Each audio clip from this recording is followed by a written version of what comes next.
Bonjour les amis de la chaîne Aquaman News, comment allez-vous? J'espère que vous allez bien. Eh bien, c'est votre serviteur Jean-François Kwame, alias Jeff King. Et aujourd'hui, nous nous retrouvons pour pouvoir entretenir bien sûr un sujet qui est le prêt d'argent entre amis. Ça, c'est vraiment quelque chose de fort. Donc aujourd'hui, nous allons pouvoir développer ce sujet. Et pour les personnes qui viennent de nous prendre pour la première fois sur notre chaîne, je vous invite tout simplement à pouvoir souscrire à la chaîne, c'est-à-dire de vous abonner tout simplement, activer la cloche de notification et n'oubliez surtout pas de pouvoir laisser un like et aussi un commentaire. Alors là aujourd'hui, nous allons repartir tout simplement avec le sujet, le prêt d'argent entre amis. Alors c'est très simple, aujourd'hui nous constatons qu'il y a des personnes qui ont des difficultés, qui prennent le temps de pouvoir réfléchir à trouver une solution par rapport à ces difficultés-là. Mais hélas, mille fois hélas, on constate qu'il y a des personnes qui prennent quand même le malin plaisir de faire de cela leur gagne-pain, tout simplement. C'est-à-dire, vous allez constater qu'il y a des amis ou encore des connaissances qui n'hésitent même pas à pouvoir demander de l'argent tout simplement à leurs amis ou encore à leurs connaissances pour régler certains soucis. Mais d'où vient le problème? Le problème est que par moment, quand vous avez un ami ou bien une connaissance qui est vraiment dans les soucis financiers et que vous lui prêtez de l'argent, ce dernier ou cette dernière refuse de pouvoir vous rembourser vraiment votre argent. Et là, c'est vraiment quelque chose de déplorable. Et si vous êtes ce genre de personne, je vous invite à pouvoir abandonner cela parce qu'il y a ce qu'on appelle le karma qui tourne toujours. On appelle cela bien sûr le karma.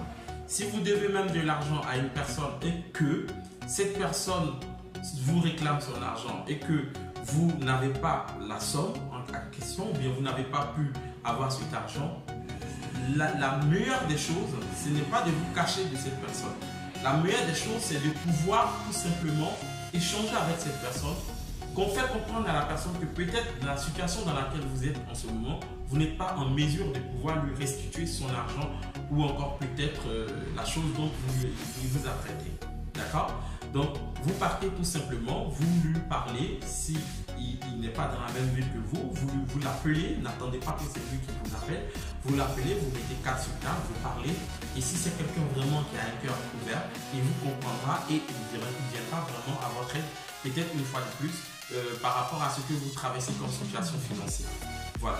Donc, il y a certaines personnes qui prennent carrément le malin plaisir de fermer les téléphones, de vous bloquer partout sur les réseaux sociaux, alors qu'au départ, c'est eux qui vous poursuivaient pour dire que voilà, j'ai tel souci, j'aimerais que tu me viennes en aide, ainsi de suite.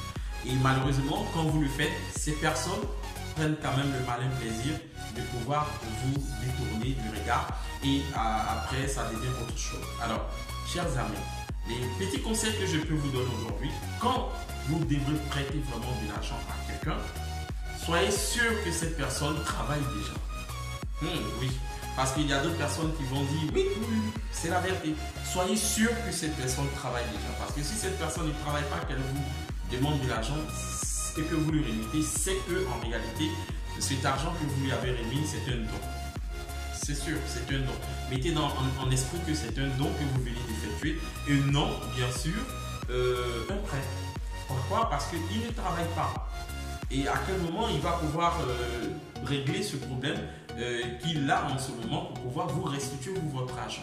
Donc faites très attention, si la personne ne travaille pas, réfléchissez vraiment beaucoup avant de pouvoir lui prêter ou bien soit faites-lui un don pour qu'il puisse dépanner sa situation. Voilà. Alors, deuxième conseil, si vous constatez un ami de longue date que vous prête de l'argent, vous-même qui allez recevoir cet argent, faites de telle sorte que cet argent soit utilisé à bon escient. C'est-à-dire que cet argent doit aller faire ce qu'il devrait faire par rapport à ce que vous lui avez demandé. Si vous lui avez dit, ben, écoutez, je suis malade ou bien j'ai ma femme ou bien j'ai mon fils qui est malade et que j'aimerais vraiment que tu me viennes en aide pour pouvoir acheter les médicaments, pour pouvoir le soigner, ben, je suis sûr qu'à la fin du mois ou bien ceci, cela, je vais te remettre ton argent. Ça marche.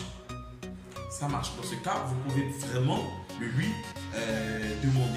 Et puis, vous êtes sûr que comme vous travaillez ou bien soit peut-être vous êtes sûr que vous allez recevoir de l'argent, de l'entrée d'argent quelque part. Une fois que cet argent arrive, vous lui restituez cet argent.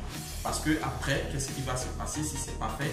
C'est l'amitié qui sera brisée et surtout la confiance qui sera brisée. Et quand la confiance est brisée, ben c'est fini, plus rien ne va. Donc, imaginez-vous, ce n'est pas le seul problème que vous allez avoir dans la vie. Demain, vous pouvez avoir encore un autre problème. Et ce dernier-là, il ne viendra plus vous aider.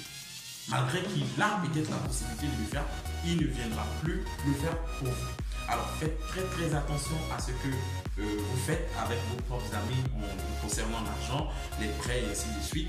Faites très attention parce que cela peut être signe de discorde ou encore de désaccord pour des amis ou encore pour les membres. Il y a aussi ce même phénomène au sein des couples, des foyers. Monsieur, madame, monsieur peut prêter de l'argent à madame. Oui, souvent monsieur peut prêter de l'argent à madame. Si monsieur travaille peut-être dans un endroit où il a la possibilité de garder peut-être cet argent, il sait que cet argent va être peut-être débloqué peut-être dans une année ou deux et qu'il a ça sur lui, il peut aider sa femme à pouvoir créer un projet.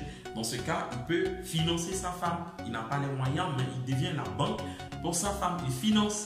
Donc du coup, cette femme, si elle reçoit cet argent, elle doit être aussi en mesure de travailler pour pouvoir restituer cet argent. Ça n'a strictement rien à voir avec mon mari s'occupe de moi, il me regarde, il m'a déjà donné de l'argent pour faire quoi que ce soit ou bien pour faire un projet. Ça n'a rien à voir. Ça, je parle des personnes qui parlent avec leur conjoint, qui souhaitent vraiment effectuer un truc, ils savent que s'ils partent à la banque, les procédures, ça va prendre du temps, alors que le conjoint a de l'argent quelque part, mais peut-être qu'il n'est pas pour lui, mais il a la possibilité de mettre à la disposition de son épouse ou bien de sa conjointe pour pouvoir le faire. Alors toi, la conjointe, tu dois t'arranger pour pouvoir bien sûr honorer ton engagement vis-à-vis de ton homme, afin de pouvoir bien sûr l'éviter le pire, soit peut-être dans son service. Voilà. Et c'est vice versa aussi pour l'homme. La femme aussi peut vous prêter et n'oublie pas de travailler et de lui restituer son argent. Sinon, cela peut entraîner le couple vers le bas par des discordes, par des séparations, des divorces. Et ça aussi, c'est pas du tout bien.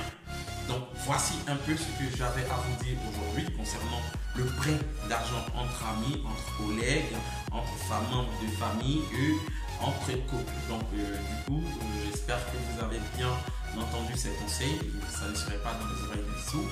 Sur ce, je vous laisse passer du bon moment, bon week-end à vous.